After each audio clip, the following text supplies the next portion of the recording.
Hi, I'm Jeremy. So what happened was I made a show and now you're listening to it. Congratulations to the both of us. Well, actually, and especially to you because you're doing the harder part. For the full effect, please watch us on YouTube as there are skits and other scenes to enjoy. But if you're on iTunes or Spotify, and yes, you too, Neil Young, please put down your phone because it's dangerous and Uber Eats can wait till later. So go ahead and like and subscribe to my channel so you can ignore me later.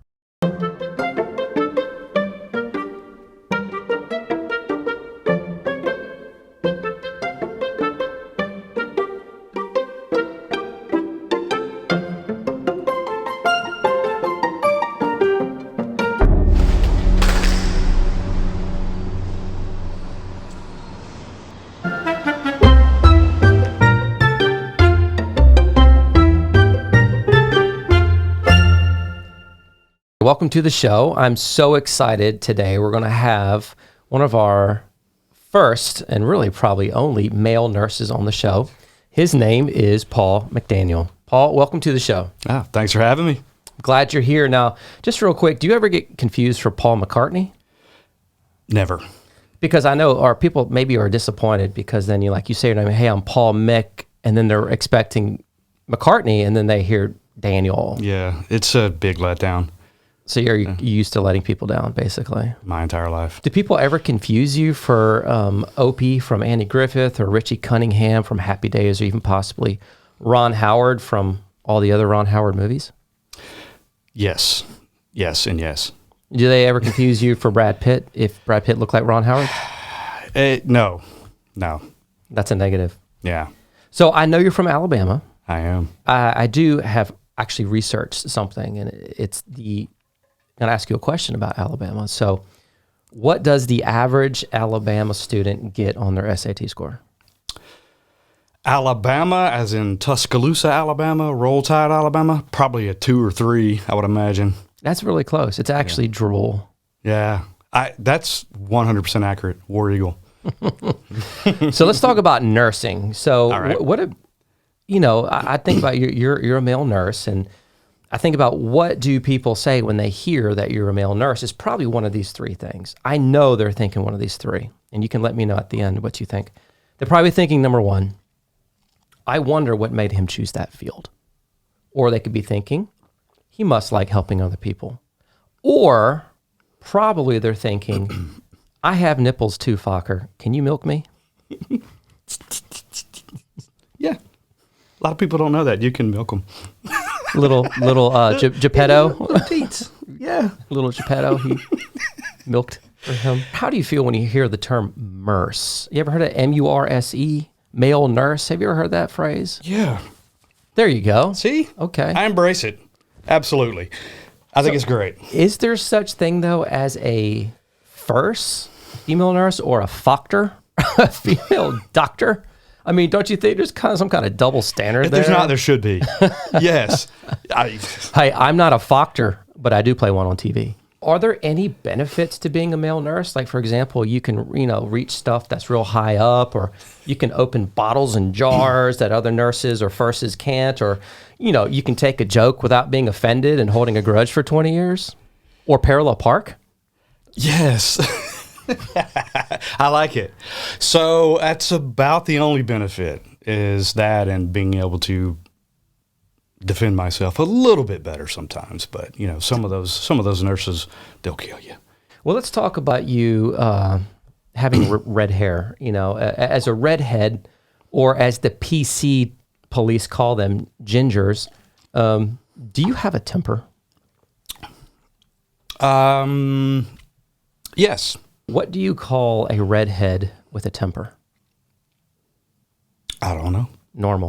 So I also heard this. I just got to say this for the record because we're on the record tonight on this show. If you raise your hand if you're dating a blonde, but raise your standards if you're dating a ginger.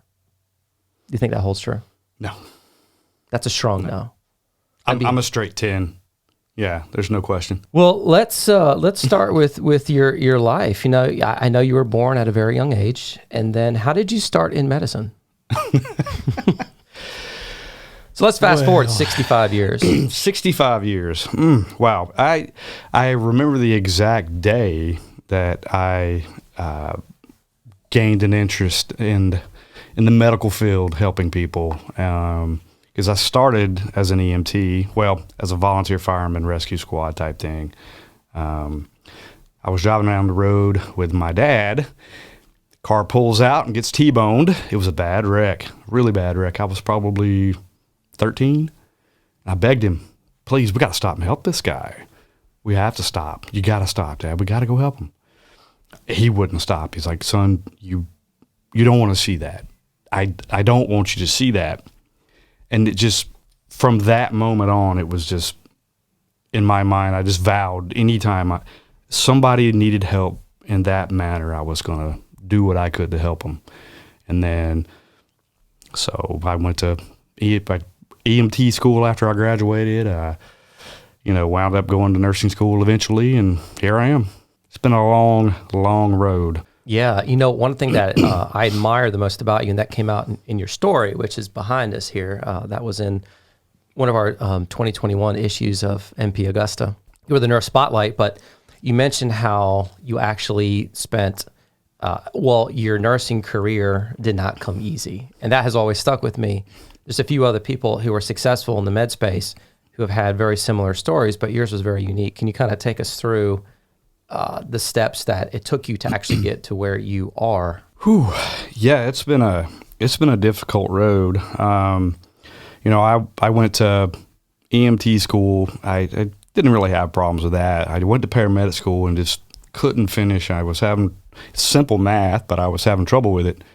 And looking back, I had trouble my entire life with math. It took me an entire summer to learn how to count money. It's a little embarrassing, but, in high school, everything was written in the grade books. I graduated high school in 1991, so my teacher, she'd leave a lot of times, and any F that was in that grade book, it was a B when she came back. She just didn't realize it. So, I tried to go to paramedic school a couple times, couldn't finish it. Tried nursing school, really since 94, on and off. I'd get to a math class and all my other grades would be great, and then I'd start struggling, and then I'd inevitably fail a math class, so I'd just quit going, and then I guess I was 35, and I got tested by the state of Georgia, said I had a learning disability in math. I could do math on a 5th grade level at 35. As embarrassing as that is, it kind of, made me feel a little bit better that I wasn't just dumb. I eventually just said, heck with it. I'm not going to go back. I don't want to do it. It was too much. Being an adult in tears because you studied for weeks, trying to pass a math test and then fail it. And then I just decided I need to do this. I really need to do it. And so that's what I did. I put in the work, and it's something to be said for if you really want to do something, there's no stopping you. It was a life change, I got tutoring 4 days a week. I did thousands of math problems. And even then I barely squeaked by, but I did it. I'm a nurse. I'm an ER nurse, I've worked in the OR. It's a lot of hard work, but I got it done. So yeah, and you earned that shit. Yeah, I did. Yeah. So, and one of the things that was powerful about your story was you said that it wasn't until there was a specific teacher that took interest in you, and she wanted to help you along the process. And what was that? If she had not, how did she step in? And if she had not, what would not have happened? Well, so I give a lot of credit to Georgia Military College because I had a couple of professors there that really just pulled me aside and said, look, you can do this.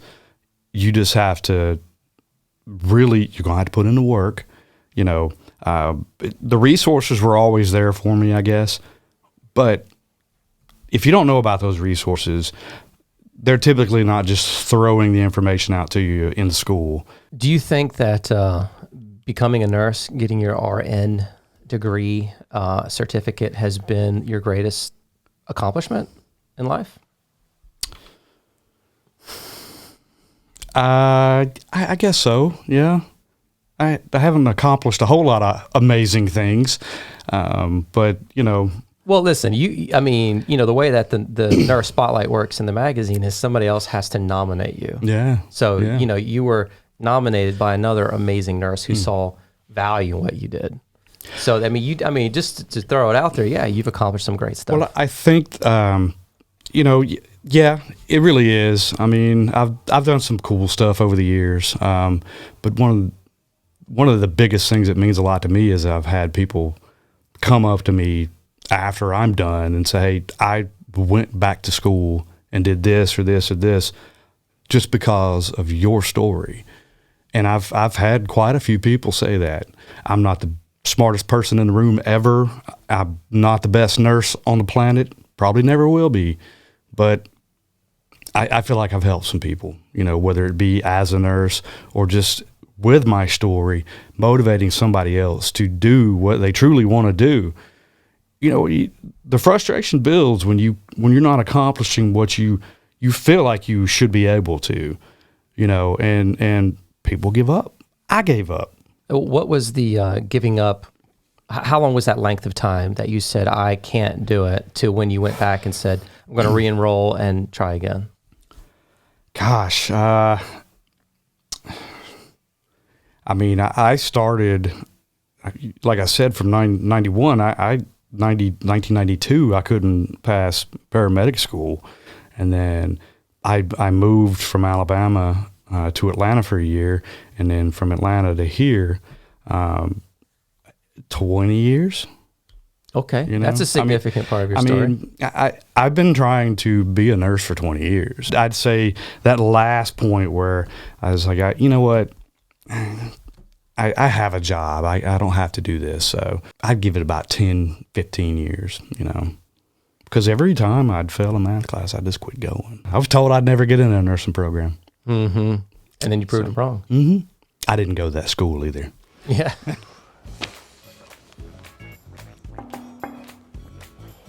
Just a minute.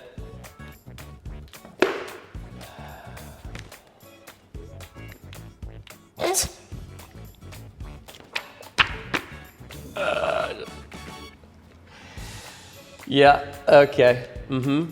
Yeah, buy. I want you to buy. Mm-hmm. Buy. Sell. Sell. Yep, keep buying it. Mm-hmm. Okay, hold on. Yep, sell. All right, buy. Buy. Yeah, buy. Hey, come on in. Good afternoon. Good to see you. Have a seat. Thank you. Paul, it's good to see you. Good to see you. The reason I called you in really is for two reasons. The first one is happy 50th birthday. Yeah, so here's a few things you should be aware of now. You don't have to look behind you when you pull out of a parking space now.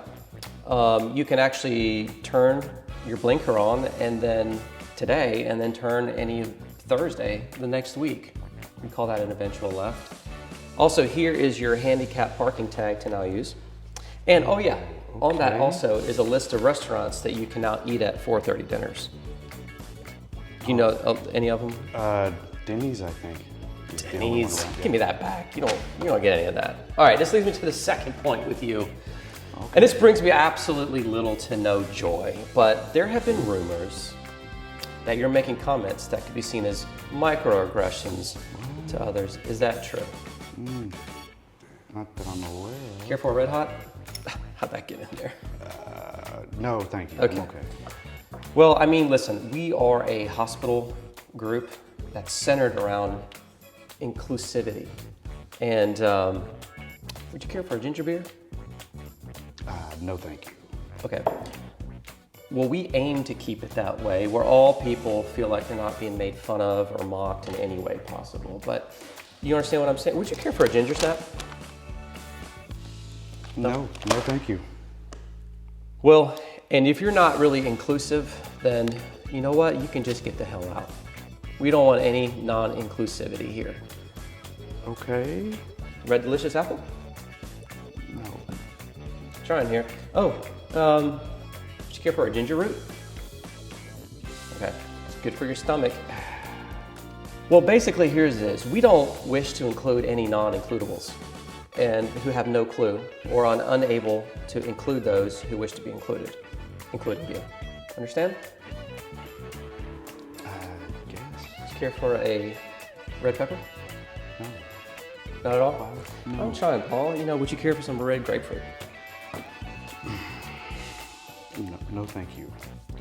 It's hard to turn down the hospitality, but I understand. I just hope that you're clear on what we need to do and where we're going with this. Maybe? We don't need a maybe, we need a clear. Yes. Yes. Good. By Jove, we've solved some problems. And just for you, we've all pulled some money together, and we'd like to send you to Ireland to go see our favorite comedian, Carrot Top. But careful, it is a red-eye flight. Of course. Okay. So just take that and enjoy. Be on your way. Thank you. Thank you very much. Welcome back. If you are enjoying this so far, go ahead and hit the like and subscribe button to my channel. One of the things I want our listeners to see in you is that your rise to accomplishing this goal was not necessarily linear. Did you feel like nursing was a calling and that you had to fulfill this, or what kept you coming back? It was just always there in me. It just always something that I wanted to do. My grandmother passed away from cancer. It's been 20 years or more now. And, I remember the nurses that helped take care of her were the only ones that could bring a smile to anybody in our family's face throughout that. And it was just one of those things that reinforced it. I was like, I need to be doing this.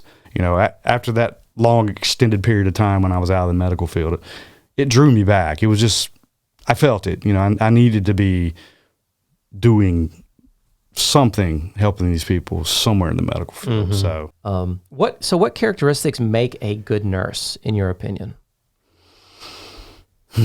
Well, one of the big things that is missing in a lot of nurses these days is a good bedside manner. Do explain. Well, it's easy to become angry and jaded in the medical field, especially working in the ER. Nobody goes to the ER because they want to. They have to pay me to be there, It's a difficult place to be. You're sick, you feel bad, and at a bare minimum, the patient wants to know that you're actually listening and you give a shit, And surprisingly, that can be hard to find sometimes. So, that's one thing. The medical side of it, you really gotta time management, assessment skills. You really gotta be able to anticipate what might happen or what's coming. But my big thing is just the bedside manner. So as far as making a good nurse, I have heard you brag on Cedric Scott. And Cedric was one of our other nurses. Shout out Cedric. And you nominated him. Yeah. And thinking about him, what are some things that he encapsulates? Cedric's really good at thinking ahead. Book smart, he's through the roof.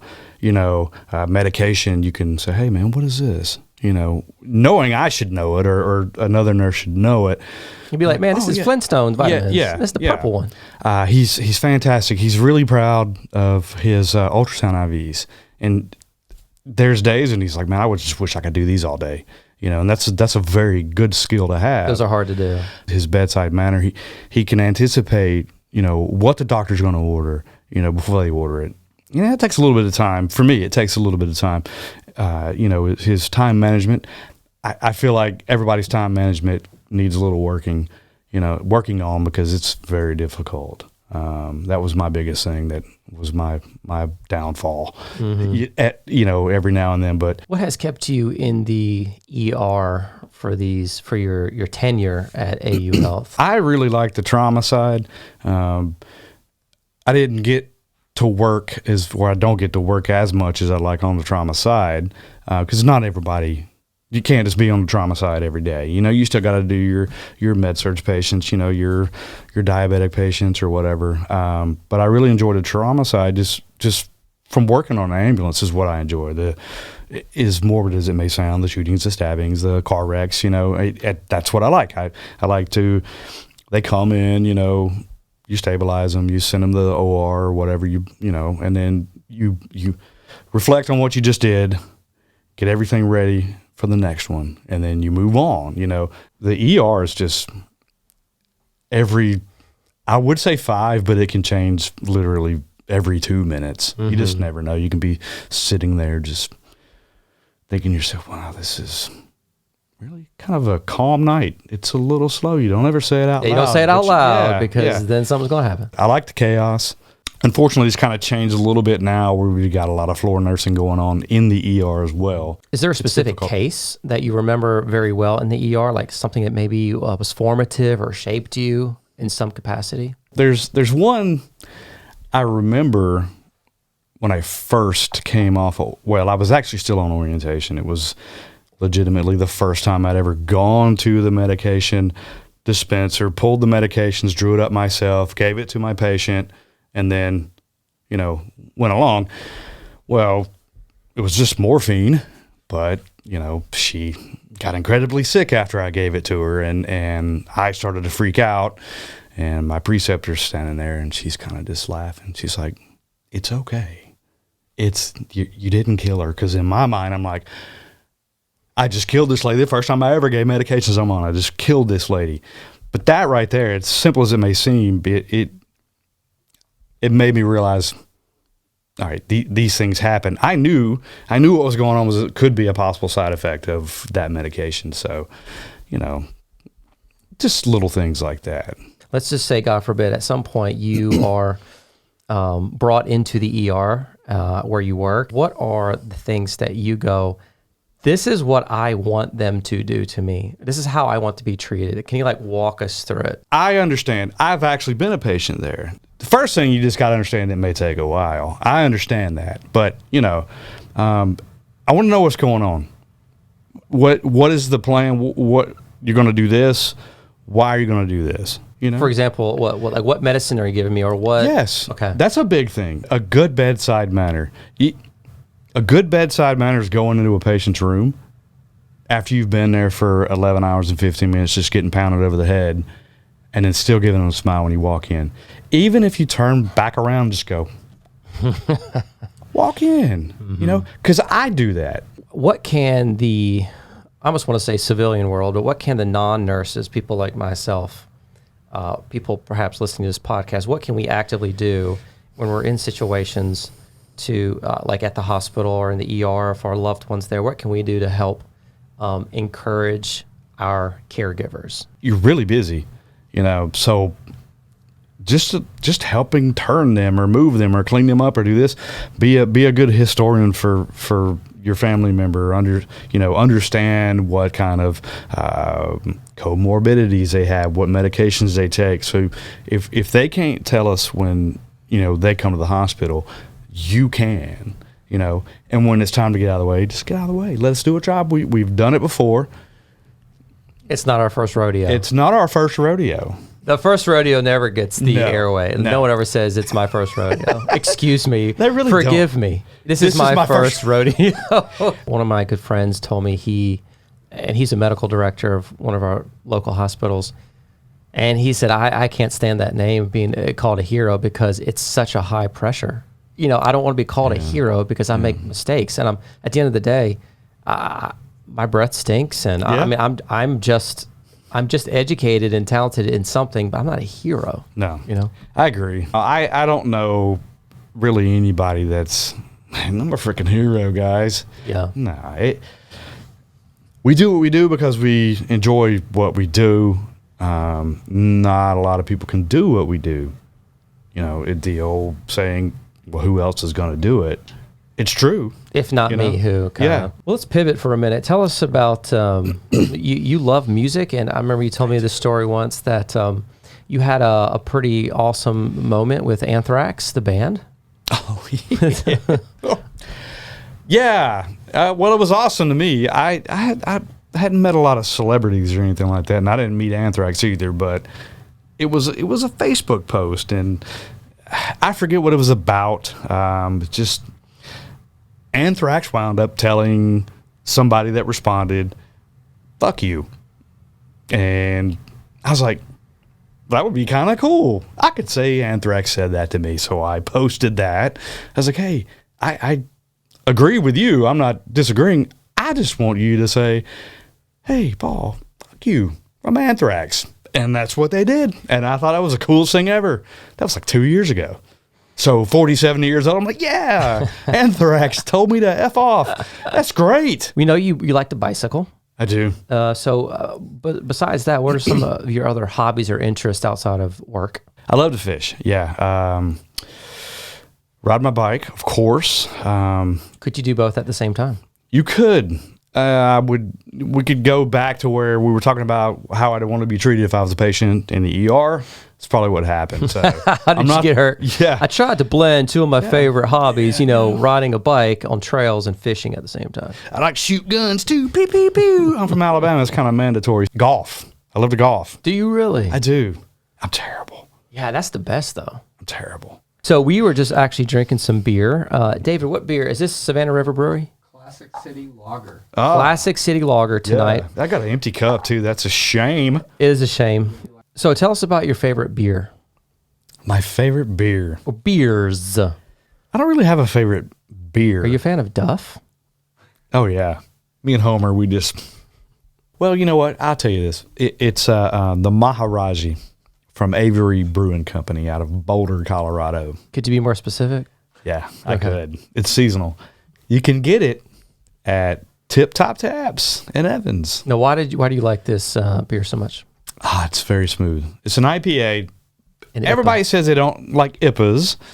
Says, it's just too hoppy or too bitter. It's got a little bit of that, but it's really smooth. And it's like 10.5% alcohol. Do you feel like people need a healthy dosage of depression in life? Like there's certain people that are just way too excited and optimistic about everything in life being a great, opportunity for growth. When you kind of are like, let's sprinkle, like just get a little depression. Like you just need a pipe to burst under your house, or you just need a parking ticket. Absolutely. Yeah. Yeah. Adversity. You need a little bit of adversity. Everyone needs a little depression. You really do. I mean, it gives you an idea of what you can handle and what you Absolutely. can't handle.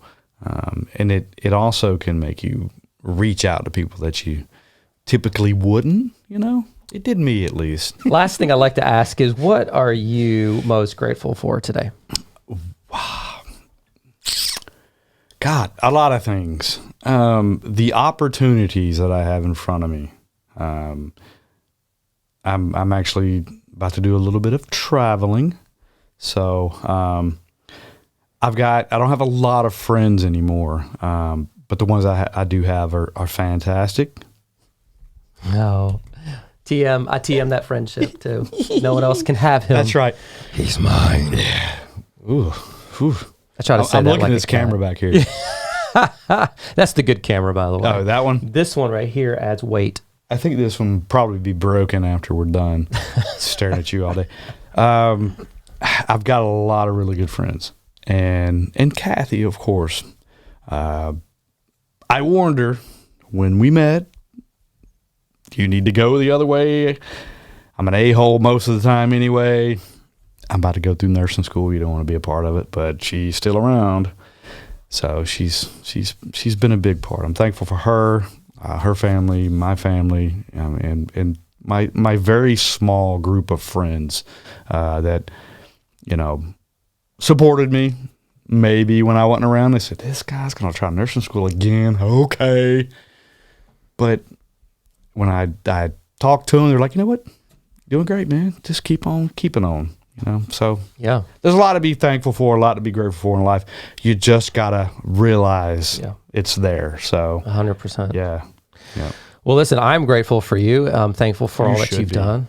Oh, 100%. Listen, I wanted you on the show, and I love what you do in Augusta. I'm excited for the next phase of your life and traveling and helping people around the Southeast area. And I'll still be here too. Okay. Yeah. Well, best of luck to you. Appreciate you. Let's Absolutely. have you back sometime. Yeah. Enjoyed it. All right. Thanks, Paul Anytime. McCartney. Yes, sir. Appreciate it. Thanks for joining us on the show. Stay tuned for the next show where we will be interviewing another awesome person. And while you're at it, go ahead and like and subscribe to this channel.